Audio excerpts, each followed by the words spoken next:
200 साल पहले north India में मौजूद मुस्लिम मॉडर्न एजुकेशन और न्यू यूरोपियन आइडिया से बिल्कुल नावाकिफ़ थे कि सर सैयद अहमद ख़ान की फ्यूचरिस्टिक थॉट ने मुसलमानों को साइंस, इंग्लिश लैंग्वेज और मॉडर्न टेक्नोलॉजी की तरफ गामज़न करवाया। अलीगढ़ एजुकेशन इंस्टीट्यूट की बुनियाद रखी ताकि मुस्लिम एजुकेशन के मैदान में भी तरक्की कर सकें और अलीगढ़ एजुकेशन इंस्टीट्यूट को आर्सेनल ऑफ मुस्लिम इंडिया तस्वर किया गया, जो बाद में पाकिस्तान मूवमेंट की बेस बना। ताहम सर सैयद अहमद ख़ान की सोच के बरअक्स अलीगढ़ एजुकेशन इंस्टीट्यूट कैम्ब्रिज और ऑक्सफोर्ड जैसी यूनिवर्सिटी के लेवल को मीट ना कर सकी। पार्टीशन के टाइम ज़्यादातर प्रोफेसर हिंदू रिलीजन से ताल्लुक़ रखते थे। उनके जाने के बाद खाली सीटों पर जूनियर टीचर काबिज़ हो गए और टीचर को पॉलिटिकली डिपार्टमेंट हेड्स, डीन्स और वाइस चांसलर तैनात कर दिया गया।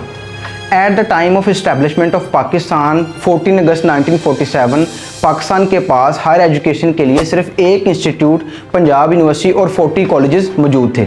आज पाकिस्तान में 1,83,900 functional primary school, 48,300 middle school, 32,000 secondary school, 6,000 intermediate colleges, 3,800 vocational and technical colleges, 200 universities and 3,000 degree colleges मौजूद हैं। पाकिस्तान हर साल 4,44,000 यूनिवर्सिटी ग्रेजुएट प्रोड्यूस कर रहा है और पाकिस्तान अभी भी नाइजीरिया के बाद सबसे ज़्यादा यानी 22.2 मिलियन बच्चे स्कूल जाने के बजाय चाइल्ड लेबर करने पर मजबूर हैं। माय फ्रेंड्स, आइए आज की वीडियो में हम पाकिस्तान के एजुकेशन सिस्टम को एक्सप्लेन करते हैं और उसमें मौजूद प्रॉब्लम्स का हल तलाश करने की कोशिश करते हैं। Education is one of the blessings of life. Education system is nothing more than a manufacturing unit. Computational thinking and problem-solving skills are key to the future. We want our schools to be equal. We don't collect any money from the parents. Pakistan के education system में काफ़ी diversity पाई जाती है, जिसमें public sector, private sector और मदरसा sector अपने अपने अंदाज में तलीमी निज़ाम को फैला रहे हैं। मदरसों से कुछ और तालीमी निज़ाम। पाकिस्तान के एजुकेशन सिस्टम में 1,80,846 पब्लिक इंस्टीट्यूट और 80,057 प्राइवेट इंस्टीट्यूट मौजूद हैं, जो परसेंटेज के हिसाब से 69% पब्लिक इंस्टीट्यूट और 31% प्राइवेट इंस्टीट्यूट बनते हैं। पाकिस्तान का education system primary level, middle level, secondary level और टर्शियरी लेवल में डिवाइडेड है। According to labour force survey 2021 Pakistan का लिटरेसी रेट बहुत सालों बाद मामूली से इजाफे के साथ 62.8% है, जिसका मतलब पाकिस्तान में अभी भी 90 मिलियन लोग पढ़ना लिखना नहीं जानते। पाकिस्तान के चारों सूबों में स्पेसिफिक एथनिक ग्रुप रहते हैं और हर ग्रुप लिंग्विस्टिकली और ट्रेडिशनली सेपरेट है, जिसकी वजह से मीडियम ऑफ इंस्ट्रक्शन में डाइवर्सिटी देखने को मिलती है। जैसा कि पंजाब में पंजाबी, सिंध में सिंधी, बलूचिस्तान में बलोची और KPK में पश्तो बोली जाती है। आगा खान यूनिवर्सिटी की प्रोफेसर अंजम हलाई के मुताबिक Pakistan is the linguistically diverse country with approximately 57 languages spoken through out the country. Urdu is the language of instruction in government school and low fee paying private school, while English is the medium of instruction in elite private school and institution of the federal government. Fiscal year 2022 में पाकिस्तान ने अपनी GDP का सिर्फ 1.77% education के लिए reserve किया, जबकि UN organisation advice के मुताबिक पाकिस्तान को अपनी GDP का 4% बजट एजुकेशन के लिए एलोकेट करना चाहिए। ताहम पाकिस्तान आज तक एजुकेशन के मामले में एक लैक ऑफ रिसोर्सेज का सहारा लेते आया है। Education affairs and services just received 74.6 billion rupees from the budget, जिसमें primary sector allocated 3.78 billion rupees and secondary sector 8.8 billion rupees, administration 2 billion and HEC received 44.174 billion rupees as part of the PSGP program for the fiscal year 2022 to 2023. आज हमारा education system हमारी individuality को ही ignore कर देता है और हमें corporate दुनिया में स्लेव बना देता है। जहां आर्टिफिशियल इंटेलिजेंस और रोबोट्स क्रिएटिव होते जा रहे हैं, वहीं हम क्रैमिंग करके मार्क्स के पीछे भाग रहे हैं और मार्क्स की इस दौड़ में हम नॉन क्रिएटिव होते जा रहे हैं। जहां रोबोट्स हमें रिप्लेस करें या ना करें, हम रोबोट्स को रिप्लेस ज़रूर कर देंगे और पाकिस्तान के एजुकेशन सिस्टम में क्रैमिंग इतनी ज़्यादा बढ़ गई है कि एक स्कूल टॉपर भी मेडिकल कॉलेजेस, पब्लिक यूनिवर्सिटी और पब्लिक एग्जामिनेशन के टेस्ट में नाकाम हो जाता है और डिप्रेशन में चला जाता है। इसमें कसूर उस स्टूडेंट का नहीं बल्कि एग्जामिनेशन सिस्टम का है और एजुकेशन सिस्टम का है, जिसने हमें मार्क्स गेटिंग टेक्निक्स तो सिखाई लेकिन प्रैक्टिकल स्किल को इग्नोर कर दिया। इसलिए गवर्नमेंट को फ्री एजुकेशन फॉर ऑल जैसे प्रोजेक्ट इंट्रोड्यूस करवाने चाहिए जिन पर मुकम्मल इम्प्लीमेंटेशन भी हो सके, ताकि गरीब का बच्चा भी तालीम हासिल कर सके और सोसाइटी में अपना रोल प्ले कर सके।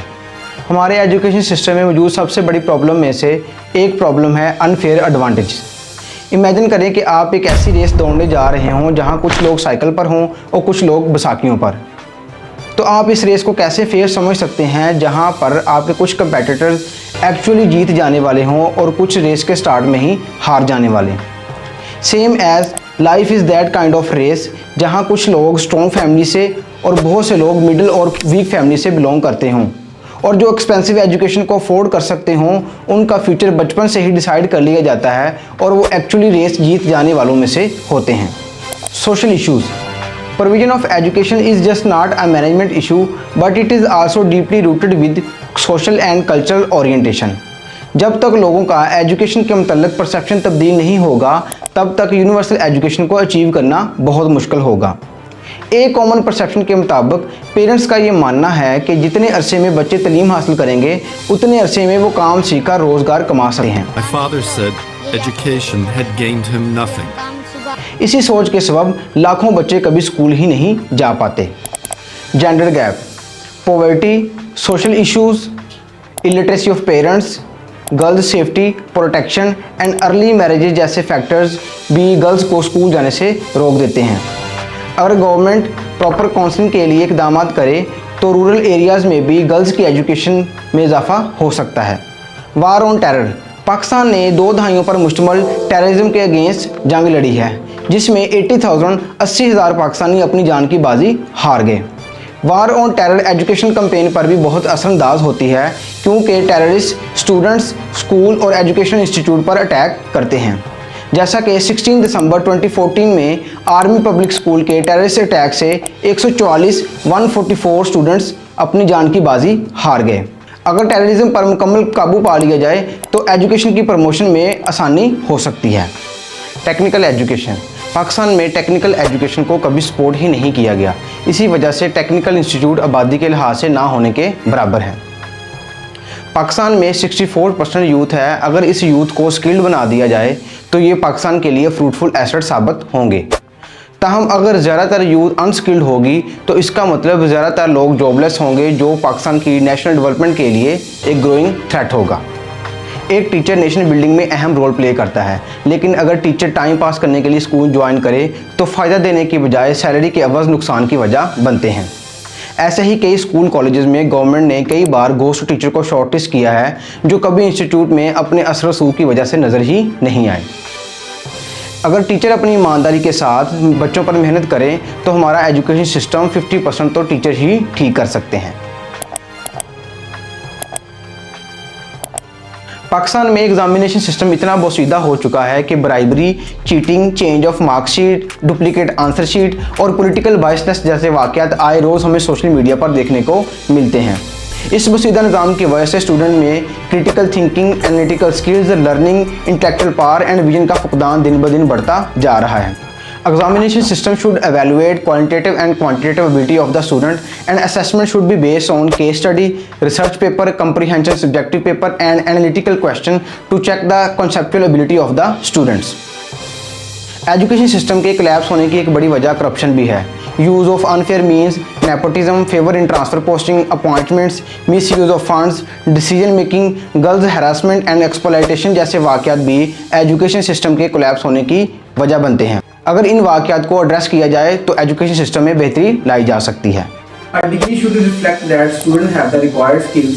If it doesn't reflect, then it's like a fake currency. Primary education से ही हम पढ़ते आ रहे हैं a+b² = a²+b² + 2ab, लेकिन आज तक प्रैक्टिकली हम इस फार्मूले को कहीं यूज ही नहीं कर सके। प्रैक्टिकल एक्सपीरियंस ना होने की असल वजह है आउटडेटेड करिकुलम।